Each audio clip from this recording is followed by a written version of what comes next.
আবারও চলে এসেছে সেই ভয়ানক মনস্টার যার নাম এল গ্র্যান্ড মাজা। আর এই মনস্টার আমাদের শহরে আসার পরেই শহরের উপরে আছড়ে পড়ে এক ভয়ানক সুনামি, যার কারণে এখন আমাদের পুরো শহরটাই জলের নিচে চলে গেছে। আর এই জলের সাহায্য নিয়ে এল গ্র্যান্ড মাজা পুরো শহরটাকে ডিস্ট্রয় করছে। আর এই সব কিছুই আটকানোর জন্য আমাদের শহরে চলে এসেছে মেগা ব্লু। তারপর কি হলো জানতে হলে একদম ভিডিওটা শুরু থেকে এন্ড পর্যন্ত দেখতে থাকো। গাইস কি আর বলবো তোমাদের, ইয়ার আজ সকালে উঠেই যে আমাকে এরকম কিছু একটা দেখতে হবে সেটা আমি কখনোই কল্পনা করিনি। অ্যাকচুয়ালি হয়েছে কি, আজকে সকালে ঘুম থেকে ওঠার পরে দেখলাম যে আমার বাড়ির ভেতরে ভাই জলে ভর্তি হয়ে গেছে, যেমনটা তোমরা এখানে দেখতেই পাচ্ছ। কিন্তু আশ্চর্যের বিষয় হচ্ছে আমাদের শহরে বিগত এক মাস ধরে কোনো রকম বৃষ্টি হয়নি, তাহলে এই হঠাৎ করে সুনামিটা এলো কোথা থেকে ভাই? আমার তো কিছুই মাথায় ঢুকছে না। তবে আর যাই হোক, এই সুনামির কারণে আমার বাড়ির মধ্যে যা কিছু সরঞ্জাম ছিল সেই সব কিছু নষ্ট হয়ে গেছে ভাই। গেমিং পিসিটা পর্যন্ত কাজ করছে না, আমার বিছানাপত্র তো নষ্ট হয়েছে, তার উপরে এখানে যে সোফাগুলো দেখতে পাচ্ছ না, এগুলো সব একদম জলে নষ্ট হয়ে গেছে ভাই। আর যে কটা ছোটখাটো জিনিসপত্র ভালো ছিল সেগুলি আমি দোতলায় রেখে এসেছি, যাতে এই জলের কারণে সেগুলো না নষ্ট হয়ে যায়। কি আর করা যাবে ভাই, এখন এই জল যতক্ষণ না শুকোচ্ছে নিজেকে সার্ভাইভ করে রাখতে হবে। চলো একবার বাইরেটাও দেখে নিও। ভাই সাহেব এখানে দেখছি একটা ছোট মাছও চলে এসেছে। অন্য সময় হলে তো ভাই এটাকে আমি বারবিকিউ করে খেয়ে নিতাম, কিন্তু এই বিপদের সময় আমার কিচ্ছু মন চাইছে না। বাট এক সেকেন্ড ভাই, সামনে কিছুটা দেখতে পাচ্ছি ভাই সাহেব, এটা তো একটা বড় মাছের মতো। আর ওয়েট, এটা তো দেখছি একটা ডলফিন। এত বড় একটা সামুদ্রিক ডলফিন আমার বাড়িতে যে এই অবস্থায় দেখবো সেটা আমি কখনোই ভাবিনি। আর ওয়েট, সামনেও কি ধরনের একটা মাছ দেখা যাচ্ছে। আরে ভাই এক সেকেন্ড, এটা তো দেখছি হ্যামার হেডেড শার্ক। জানি না আরো কত ধরনের মাছ আমার এই বাড়িতে চলে এসেছে ভাই। একটা কাজ করে এটাকে একবার মারার চেষ্টা করি। ও ভাই সাহেব, মার তো গায়ে লাগছে না। একটা কাজ করি ভাই, এখন এই মাছটার পিঠে ওঠার একবার চেষ্টা করে দেখি। আর ওয়েট, এই মাছটার পিঠে চাপার চেষ্টা করছি কিন্তু এতটাই পিচ্ছিল যে দাঁড়াতেই পারছি না। ঠিক আছে চলো, হ্যামার হেডেড শার্কের উপরে তো দাঁড়াতে পারলাম না, একবার এই ডলফিনটার উপরে দেখি। আরে ইয়ার, এখানেও তো দেখছি কোনো কাজ হচ্ছে না। ছাড়ো ভাই, এসব করে এমনিতেও কোনো লাভ নেই। বাট এক সেকেন্ড, এখানে আমার সুইমিং পুলের মধ্যেও একটা ডলফিন আছে, যদিও এত জলের কারণে আমার সুইমিং পুলটা ঠিকঠাক ভাবে বোঝাই যাচ্ছে না। যাই হোক, তো আপাতত তিনটে বড় মাছ আমার বাড়ির মধ্যে ঢুকে পড়েছে। আর একটু চারিদিকটা দেখে নিই। ভাই সাহেব এখানে তো দেখছি ছোট ছোট মাছে ভর্তি। আর এই মাছগুলোকে দেখে আমার মাথায় একটা বুদ্ধি এসেছে ভাই, এই মাছগুলোকে আমার বাড়ির থেকে তাড়াবো না, এগুলো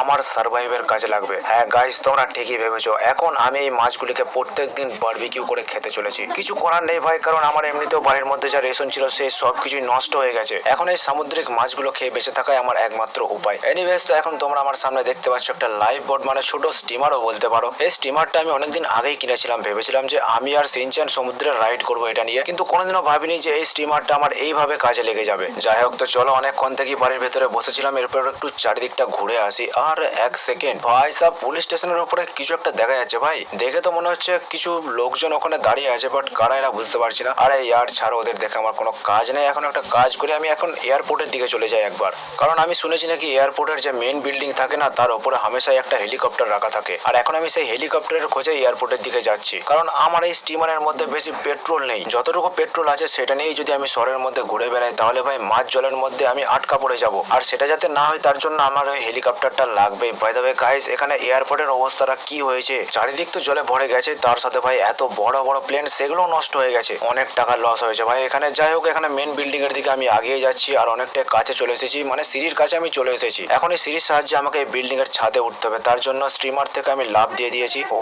ভাই, এই জলটা দেখছি প্রচন্ড পরিমাণে ঠান্ডা, তাড়াতাড়ি সিঁড়ির মধ্যে উঠে যাই। এরপর আস্তে আস্তে ওঠাও চালু করে দিয়েছি। ভাই সাহেব, এই সিঁড়ির ধাপগুলো এত উঁচু উঁচু কেন বুঝতে পারছি না। লিটারালি গাইস, এই সিঁড়ির জন্যই ছাদের উপরে উঠতে প্রচন্ড পরিমাণে স্ট্রাগল করতে হচ্ছে আমাকে। আর ফাইনালি ভাই মনে হচ্ছে ছাদের উপরে আমি চলে এসেছি। এন্ড ভাই, এখন আমার সামনে আছে সেই হেলিকপ্টার। এখন এই হেলিকপ্টার দিয়ে পুরো শহরের অবস্থা কেমন সেটা আমি খুব ভালোভাবে বুঝতে পারবো, কিন্তু তার আগে একবার ভালো করে দেখে নিই যে এই হেলিকপ্টারের মধ্যে কোনো রকম ড্যামেজ আছে নাকি। বাইরে থেকে তো দেখে মনে হচ্ছে না যে কোনো রকম ড্যামেজ আছে বলে, তাহলে চলো, মনে হচ্ছে এটাকে নির্দ্বিধায় এরপর চালাতে পারবো। চলো, অনেক হয়েছে, এরপরে হেলিকপ্টারটার একটা রাইড নিয়ে দেখাই যাক। ভেতরে তো চলে এসেছি, এরপর ইঞ্জিনও স্টার্ট করে দিয়েছি। আর ভাই, ইঞ্জিন স্টার্ট করার সাথে সাথেই উপরের পাখাটা ঘুরতে শুরু করেছে। এরপর আস্তে আস্তে এটাকে আমায় উপরে টেক অফ করতে হবে, তার জন্য ভাই গিয়ার আমি দিয়ে দিয়েছি আর আস্তে আস্তে উপরেই যাচ্ছি। এখনো পর্যন্ত হেলিকপ্টারটা আমার কন্ট্রোলেই আছে, কিন্তু জানি না সেটা কতক্ষণের জন্য। এনিওয়েজ, পরে যা হবে সেটা দেখা যাবে। চলো এখন আপাতত সামনের দিকে যাওয়া যাক। আর সামনের কথা ভাই বলতে মনে পড়লো, বাড়ির থেকে বেরিয়ে পুলিশ স্টেশনের ছাদের উপরে কাদের যেন দেখা যাচ্ছিল। তাহলে চলো এখন সবার প্রথমে একবার সেখানে গিয়ে দেখি যে অ্যাকচুয়ালি ওখানে হচ্ছেটা কি। আর পুলিশ স্টেশনের কিছুটা কাছে আসতেই দেখে যা বুঝতে পারলাম গাইস, এরা তো পুলিশওয়ালা যারা এই পুলিশ স্টেশনের মধ্যে কাজ করে, কিন্তু এরা ছাদে উঠে কেন দাঁড়িয়ে আছে ভাই? মনে হচ্ছে এত জলের কারণে এরা বাড়ি যেতে পারছে না, কিন্তু অন্য কিছু কারণও হতে পারে। চলো একবার জিজ্ঞাসা করে দেখে নিই। আরে ইন্সপেক্টর স্যার, আপনারা এখানে এভাবে দাঁড়িয়ে আছেন কেন ছাদের মধ্যে? কিছু কি প্রবলেম হয়েছে নাকি? যদি কোনো প্রবলেম হয়ে থাকে তাহলে আমি আপনাদের সাহায্য করার জন্য রাজি আছি। আরে ফ্র্যাঙ্কলিন, থ্যাংক ইউ এরকমটা বলার জন্য, কিন্তু প্রবলেমটা হচ্ছে আমরা এখান থেকে এখন বাড়ি যেতে পারবো না, কারণ এখন আমাদের পুলিশ স্টেশনটা চারপাশে চারিপাশে জলে ভর্তি হয়ে গেছে আর সেই জলের মধ্যে আছে ছোট ছোট এলিগ্র্যান্ড মাজার বাচ্চা।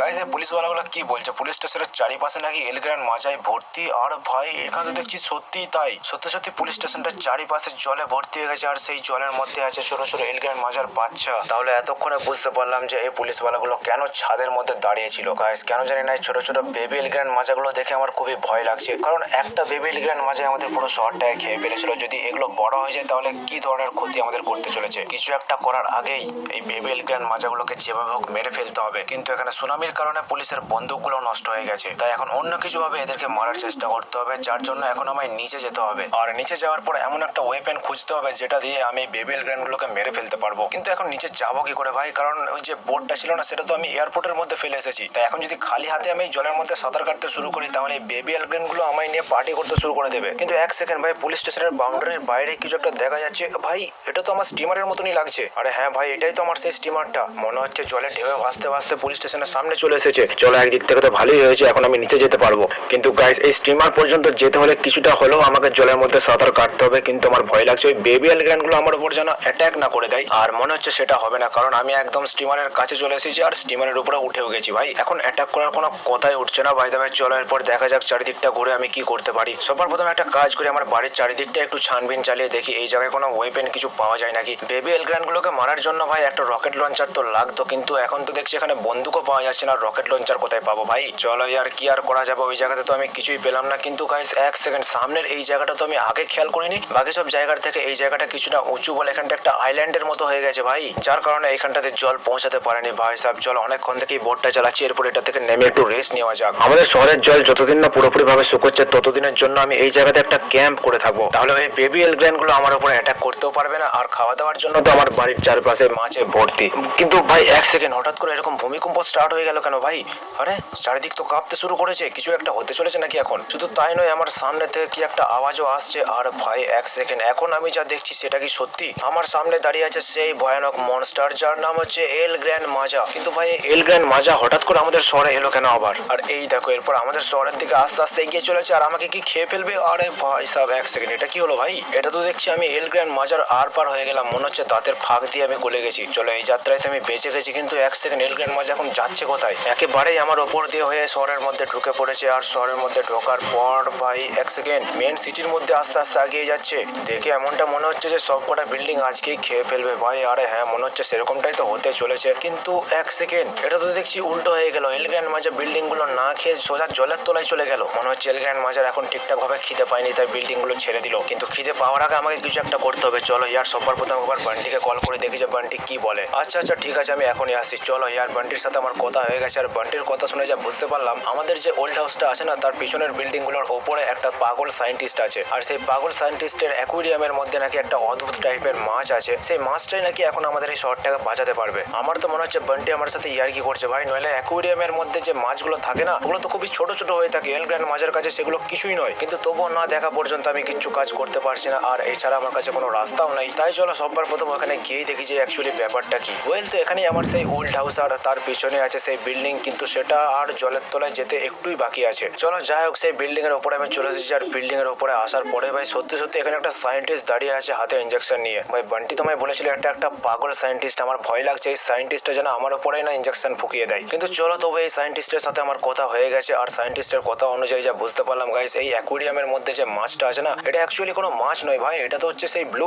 ব্লুপের বাচ্চা। এরকমই একটা মেগা ব্লুপ আমাদের শহরটাকে সিনসনিকের হাত থেকে বাঁচিয়েছিল, যেটা তোমরা মেবি আমার আগের ভিডিওতে দেখেছিলে। কিন্তু আগের ব্লুপের থেকে এই ব্লুপটা খুবই ছোট। আর এটাকে বড় করার জন্য নাকি একটা অ্যান্টিডট লাগবে, যেটা নাকি এখন আমাদের কনস্ট্রাকশন বিল্ডিং এর উপরে রাখা আছে ভাই সাহেব। আবার এখান থেকে কনস্ট্রাকশন বিল্ডিং পর্যন্ত আমায় যেতে হবে। আর সেই অ্যান্টিডট যদি এই অ্যাকুয়ারিয়ামের মধ্যে ঢেলে দিই তাহলে এই বেবি ব্লুপ একটা মেগা ব্লুপ হয়ে যাবে। তাহলে চলো ইয়ার বেশি দেরি না করে আস্তে আস্তে কনস্ট্রাকশন বিল্ডিং এর দিকে আগিয়ে যেতে থাকি। আর যতক্ষণ আমি কনস্ট্রাকশন বিল্ডিং এর কাছে গিয়ে পৌঁছাচ্ছি, তোমরা এখনো যারা ভিডিওটা লাইক করোনি ভাই একটা করে লাইক করে দাও। আর চ্যানেলে যারা নতুন আছো প্লিজ তোমরা চ্যানেলটাকে সাবস্ক্রাইব করে নাও। এনিওয়েজ এখন আমি কনস্ট্রাকশন এরিয়াতে চলে এসেছি আর সামনেই দেখা যাচ্ছে সেই কনস্ট্রাকশন বিল্ডিং। পাগল সায়েন্টিস্ট আমায় বলেছিল যে সব থেকে লাস্টের যে বিল্ডিংটা আছে তার উপরে আছে সেই অ্যান্টিডট। তাই এখন আমি আস্তে আস্তে লাস্টের বিল্ডিংটার দিকে আগিয়ে যাচ্ছি। চলো যাওয়া যাক। এমনিতেও আমি বন্দুকের স্কোপটা খুলে দেখলাম যে উপরে কিছু একটা ঘুরছে, মনে হচ্ছে পাগলা সায়েন্টিস্টই এগুলো প্লান্ট করে রেখেছে যাতে দূর থেকে আমি দেখে বুঝতে পারি। চলো ইয়ার অনেক হয়েছে, এরপর কাছে যাওয়া যাক। বিল্ডিং এর উপরে আস্তে আস্তে আমি উঠতে শুরু করে দিয়েছি, তার সাথে হাতে একটা চাকুও নিয়ে নিয়েছি। নিয়েছি, কারণ বলা তো যায় না ভাই, এনিমি যেখানে খুশি থাকতে পারে আর তারা চাইলে যখন খুশি আমার উপর অ্যাটাক করতেও পারে। তাই আমি সেলফ ডিফেন্সের জন্য এরকম একটা ছোট চাকু নিয়ে নিয়েছি। আর ফাইনালি চলো ইয়ার বিল্ডিং এর টপে চলে এসেছি। আর এক সেকেন্ড ভাই, এখানে একটা ছোট বোতল রাখা আছে আর ভাই এর ভেতর থেকে একটা কালো রকম স্মোক বেরিয়ে আসছে। আমার মনে হচ্ছে এটাই সেই অ্যান্টিডট যেটার কথা আমাকে ওই পাগলা সায়েন্টিস্ট বলেছিল। এর জন্য এরকম একটা ছোট চাকু নিয়ে নিয়েছি। আর ফাইনালি চলো ইয়ার বিল্ডিং এর টপে চলে এসেছি। আর এক সেকেন্ড ভাই, এখানে একটা ছোট বোতল রাখা আছে আর ভাই এর ভেতর থেকে একটা কালো রকম স্মোক বেরিয়ে আসছে। আমার মনে হচ্ছে এটাই সেই অ্যান্টিডট যেটার কথা আমাকে ওই পাগলা সায়েন্টিস্ট বলেছিল। এখন আমাকে এই অ্যান্টিডটটা নিয়ে ওই পাগলা সায়েন্টিস্টকে দিতে হবে আর সেই সায়েন্টিস্ট এটা ওই অ্যাকুরিয়ামের মধ্যে ঢেলে দেবে। আর অ্যাকুরিয়ামে ঢালার পরে কি হবে সেটা তো আমি তোমাদেরকে আগেই বলেছি, কিন্তু সেসব তখনই দেখতে পাবো যখন আমি এটা নিয়ে যাব। A few moments later. Okay guys, অ্যান্টিডটটা তো অ্যাকুরিয়ামের মধ্যে ঢেলে দিয়েছি আর ঢালার পরে ভাই সেই এলগ্র্যান্ড মাজা আমাদের শহরের উপরে অ্যাটাক করে দিয়েছে। আর যা দেখতে পাচ্ছি ভাই, এরপর তো আস্তে আস্তে এলগ্র্যান্ড মাজা সেই বিল্ডিং গুলোর দিকে এগিয়ে যাচ্ছে মনে হচ্ছে। এরপর আরে ভাই এক সেকেন্ড, আমাদের সেই বেবি ব্লুপ এখন মেগা ব্লুপ হয়ে গেছে অ্যান্টিডটটা দেওয়ার পরে। আর সে একবারেই গিলে খেয়ে ফেলেছে এলগ্র্যান্ড মাজাকে। ভাই কিছুক্ষণের জন্য ভেবেছিলাম যে আজ হয়তো আমাদের এলগ্র্যান্ড মাজার মুখের ভেতরেই যেতে হবে, কিন্তু একদম শেষ সময়ে ব্লুপ এসে আমাদেরকে বাঁচিয়ে নিয়েছে। আর এলগ্র্যান্ডকে খাওয়ার পরে একদম জলের তলায় চলে গেছে ভাই, সব বাঁচা গেছে। আর ভাই এলগ্র্যান্ড মাজাকে খেয়ে নেওয়ার পরে আমাদের শহরের সব জল আস্তে আস্তে শুকাতে শুরু করেছে। তার মানে এটা কোনো সুনামি ছিল না, এই সব জল এলগ্র্যান্ড মাজা আমাদের শহরের মধ্যে ঢেলেছিল যাতে তার বাচ্চাগুলো সাধারণ মানুষদেরকে খেয়ে পেট ভরাতে পারে। যাই হোক তো গাইস, ভিডিওটা তোমাদের কেমন লাগলো অবশ্যই কমেন্টে জানিয়ে দিও। দেখা হচ্ছে পরের ভিডিওতে। বন্ধুরা, আজকে আমার সাইকেলটা নিয়ে আমি ঘুরতে বের হয়েছি, কিন্তু হঠাৎ করে আমার সাথে এটা কি হচ্ছে? আরে না না, আমি মনে হয় খাদে পড়ে গেলাম। আরে বাচ্চাও বাচ্চাও, যাক এ যাক।